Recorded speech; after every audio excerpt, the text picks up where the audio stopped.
I just made a post on Instagram asking for a bunch of questions from people, and we're getting some good ones. I'm excited. I'm really excited. Also, the Phantom 3 Standard. I know you guys want this drone. Here she is. No, you know what? I need to show this drone off because... Oh, there she is in all her glory. Look at the beauty of the camera and the gimbal. Just imagine all the shots you guys could get with this thing before you crash it, because whoever wins it, you're definitely gonna crash it. Just hopefully not the first day. I wanna win this drone. The contest ends on the 8th of February at midnight.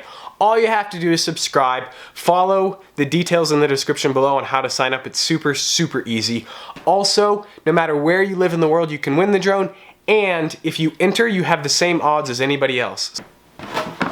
Oh, I got a new watermark. No, wait. It's so hard to do this.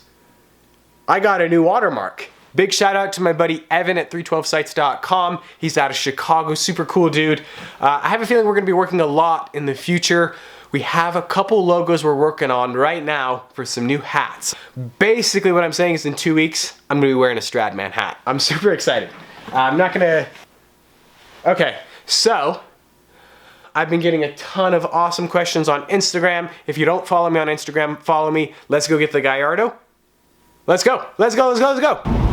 3, 2, 1, go.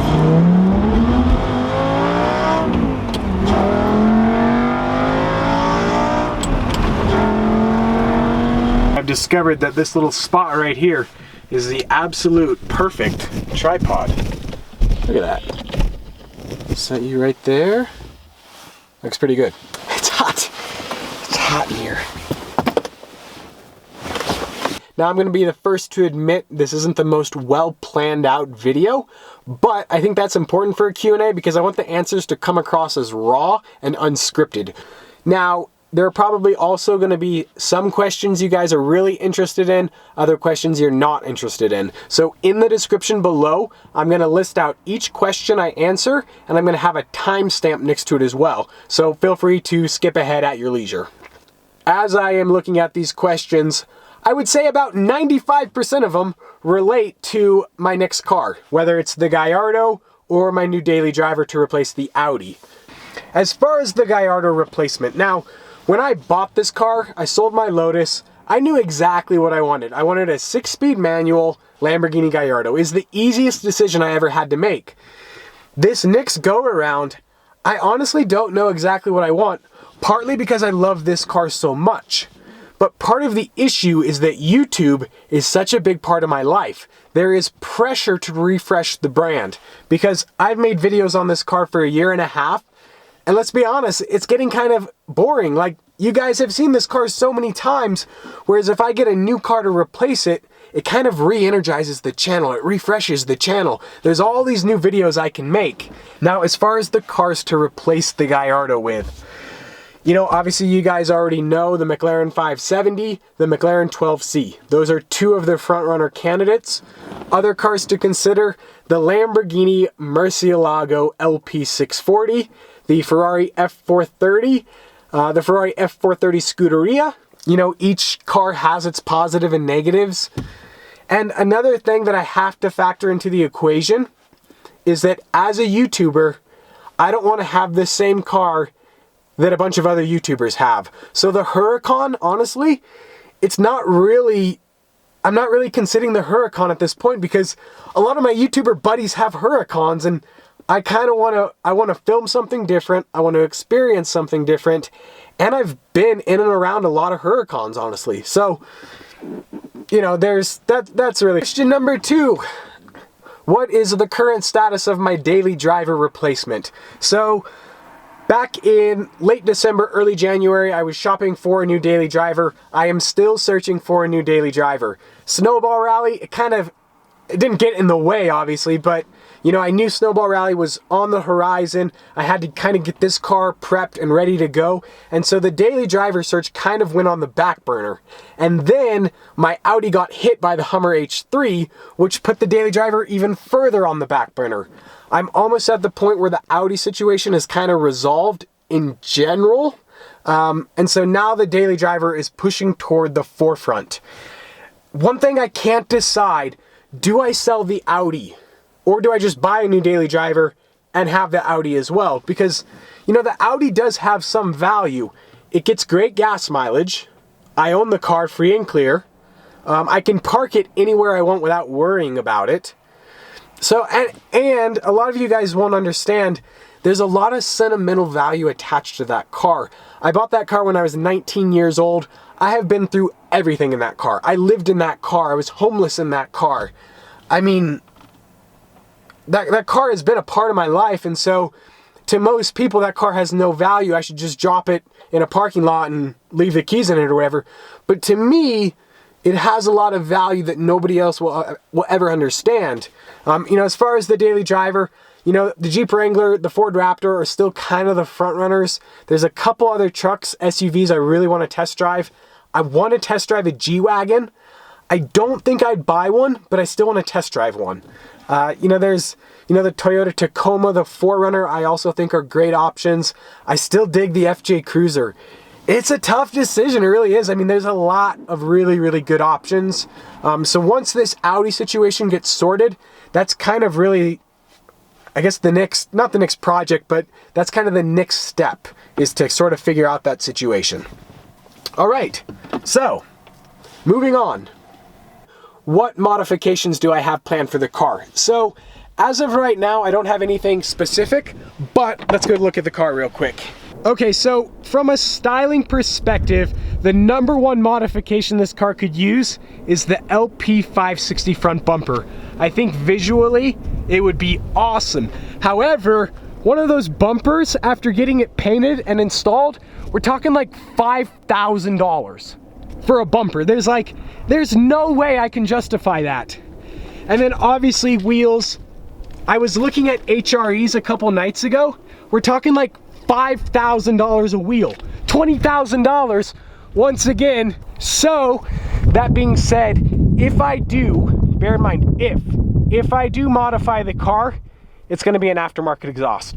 But there are no specific plans to do that right now.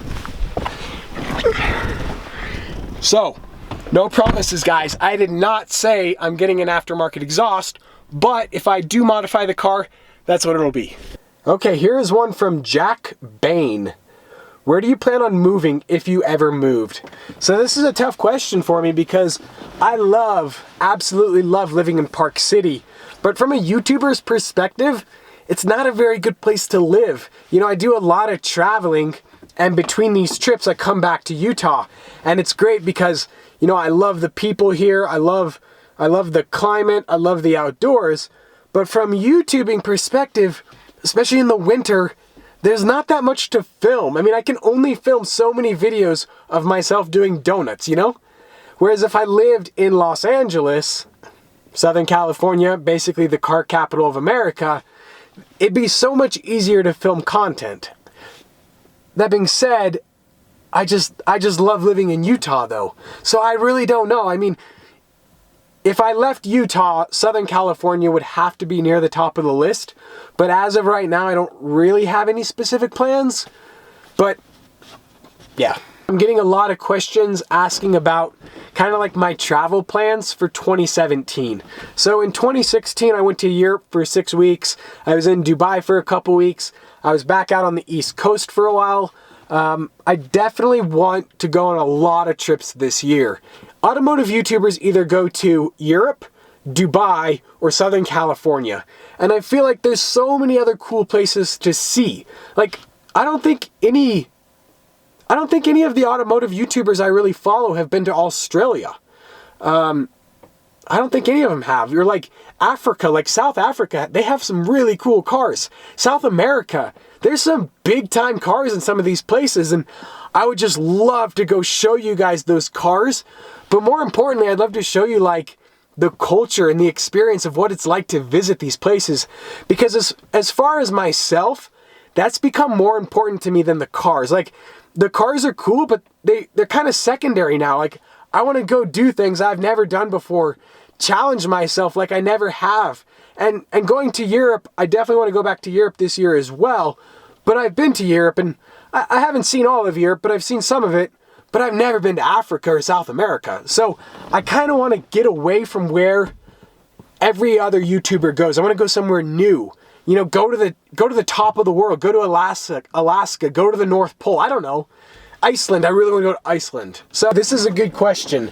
So this one is from Wes Morrison.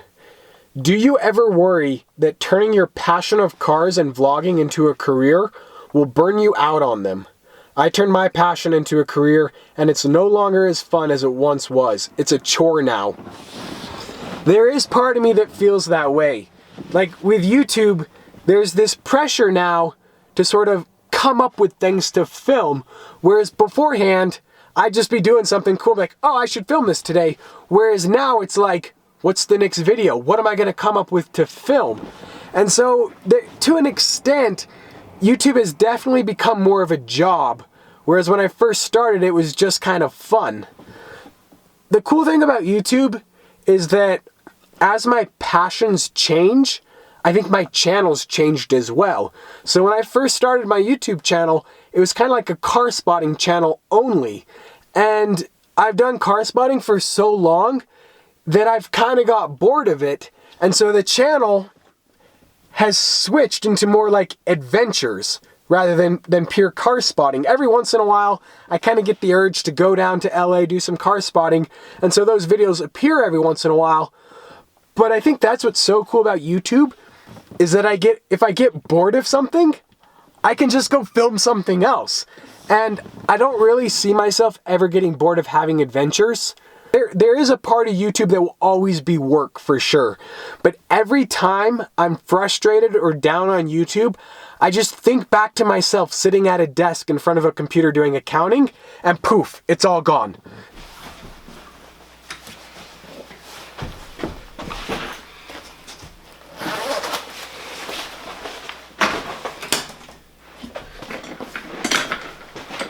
I bought a whiteboard. I know, I'm moving on up in the world. A whiteboard, that's amazing. This question is from Jason Ficarata. What was your down payment on the Lambo and what do you pay monthly? So, I paid $110,000 for the car. I put $70,000 down, so my loan was for $40,000. My interest rate is 2.99%, and the term of my loan, or the length of my loan, is 54 months. Or 4.5 years. So my monthly car payment is $793 per month. Now, over the last year, but this right here is how much I still owe on the loan. So $22,139.81. So I'm almost halfway there. I'm getting pretty stoked. My goal by the end of 2017 is to have the car paid off. Now, obviously I might have sold the car by then, but if not, that's kind of the goal. I was able to put so much down on the car that getting financed was like, it literally took 2 hours. Because from the bank's standpoint, if I put $70,000 down, there's pretty much no risk. Because in the event that I default, they would take control of my car, the Gallardo, they'd only have to get $40,000 out of it to cover their end. Which obviously is pretty easy from their standpoint. I've had a few other loans in the past couple years. My credit score is in the high 700s, so I didn't have really any issue at all. One issue I do run into when selling the Gallardo and replacing it with something else is that if I decide to take a next step up in the supercar range, I'm going to need to get financing.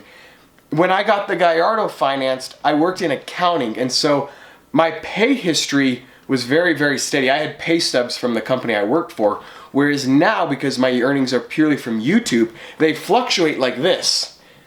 And so I am a little bit concerned with how financing is going to work the next go around. I can't really answer how it's going to go, but that is definitely a concern being self-employed now. All right, here's a question. This is a good one. This is from Sim1 Hague 2. Do you have a girlfriend? If not, why? So Sim, no, I do not have a girlfriend. Why do I not have a girlfriend? I think that probably every guy in the world who's single probably asks this question. Why? Why do I not have a girlfriend? Well, I'm still trying to trick a girl into dating me. I think that's kind of why. I'm just waiting for the right one. But now, one of the struggles I actually do run into with the Lamborghini is that it's such a big part of my life. But when I take a girl out on a first date, the last thing I ever want her to know is that I own a Lamborghini. But if she asks like what I do for a living, I have to mention YouTube as well, which I also kind of want to hide in the first date.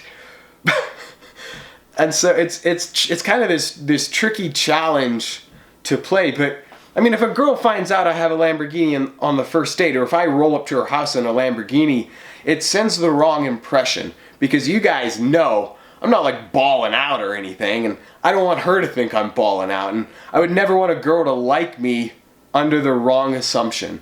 And so when I go out on a first date, I want to take the Lamborghini though, because it's so much more fun. Like, if I roll up to a girl's house, I pick her up in a Lamborghini, and then like we roll up to the next stoplight, and then I do a mad pull through the gears. Like, that's just cool. I feel cool. I have more confidence, and girls love confidence. It's an attractive trait.